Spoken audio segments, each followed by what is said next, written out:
with it out. But you all are clean, you got nice clothes and decent, and so I just want to share that with you. So that shows you got a little problem. Who's got the question? Who's got a question? Okay, what do you got? If you could change anything that you've done that day, would you? If I could change anything that I did that day, would I? You know, yes, the answer is yes. Because I had to make some decisions to get the job done. And when I told people to do it, they got hurt and killed.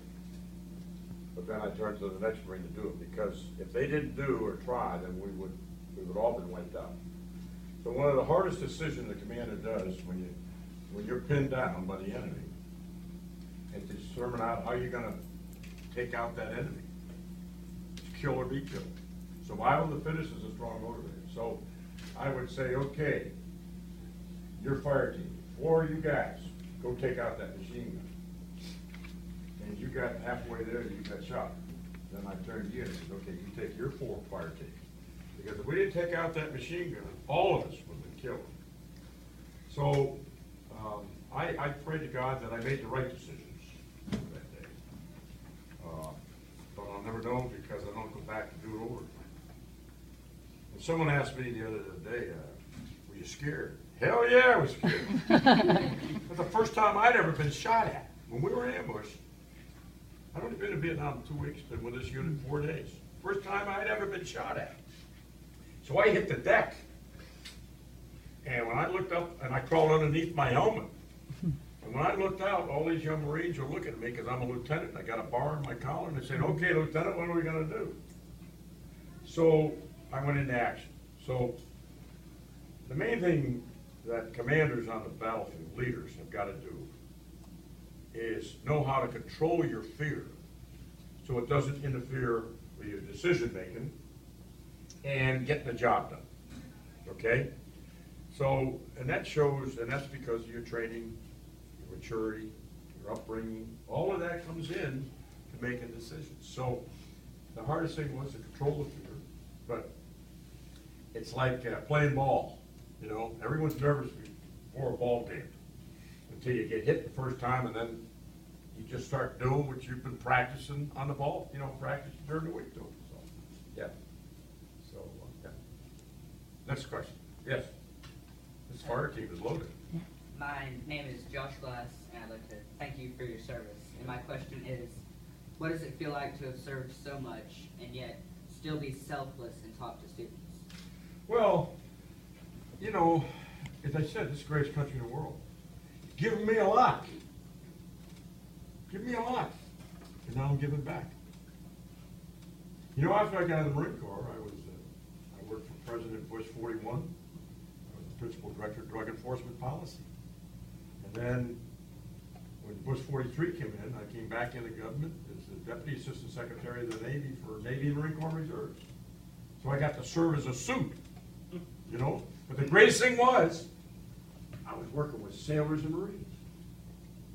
So, yeah, as I said, you're the future leaders of this country. I'm getting gray. I ain't gonna be around a hell of a lot longer. So you gotta get ready to do some of the stuff that I did in order to keep this country back. You know, we live in a very chaotic, a very unstable world. We got some bad guys out there that want to take over this world. They want to change everything that you believe in, everything your mom and dad and gramps and grandma believed in and fought for. They're crazy. So we got to draw the line and stand up to them. We can't let them do it. We got to remain strong. Well, I've been in combat. I never want you to go to war. Or you, or anybody in this room. But we have to have a military, be strong, to be able to get up and take on the guys who want to take us down. And if we don't, shame on us. We can't let that happen. We can't give up everything that all your relatives have done for, what is it, come up 239 years now or something like that, years old. So, like I said, there's no free lunch out there. And security is very important. So we got to draw the line and hang tough and believe in each other. I'm disappointed in the leadership of our country. the legislative and executive branch, haven't worked together. They all worry about themselves, getting reelected. And you know, I'm gonna tell you something. The hard decisions, when you put your career on the line, is what it's all about. And I'm afraid that some of those in government are worried about their paycheck and getting reelected, and they're not doing the right thing for the right reasons at the right time. Okay? Let's go to another question. Yes? What would you say to anyone who would want to join the military? Anybody wants to join the military? I said, first of all, I'd encourage people to go to college, get your education. But sometimes you're not quite ready to go. But some of you will go to college, get your degree, and then go into an officer training program, which I did. It is a good way of life because you're giving back. You're giving back. You got to work hard. It's a hell of a lot harder going in the military than it is going off to college. I got to tell you that right now. And physically, mentally, is very important. So it's not for everybody. I'm not a recruiter. I'll tell you the benefits and the detractions, but I push you to get your education first. Then, you know, military can come up. But I believe in public service. You don't have to go in the military to serve your country. You can be a volunteer and other things, helping other people within your community itself. And it's a good place to start, by the way, in the greater Knoxville area, working in your community, helping other people. You know, I flew in here. I saw some big, beautiful homes.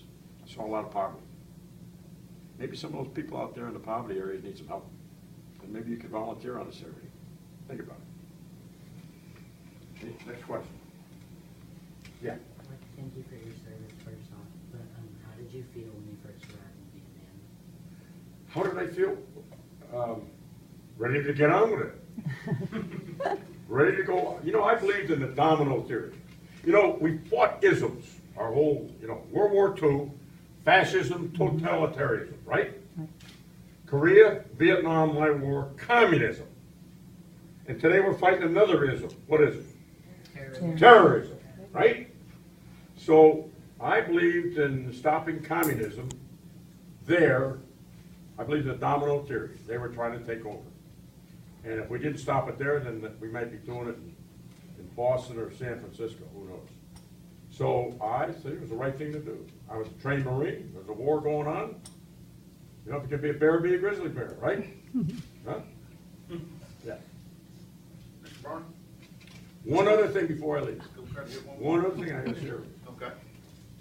As you're growing up, there's a lot of temptations. I don't envy all the next 3 or 4 years as you go up that ladder of life. There are a lot of temptations. You gotta be your own self. A bunch of guys said, let's go do this, and you know it's wrong. Be yourself. Do what you're supposed to do, don't do what you're not supposed to do. Remember something else. Every action has a reaction.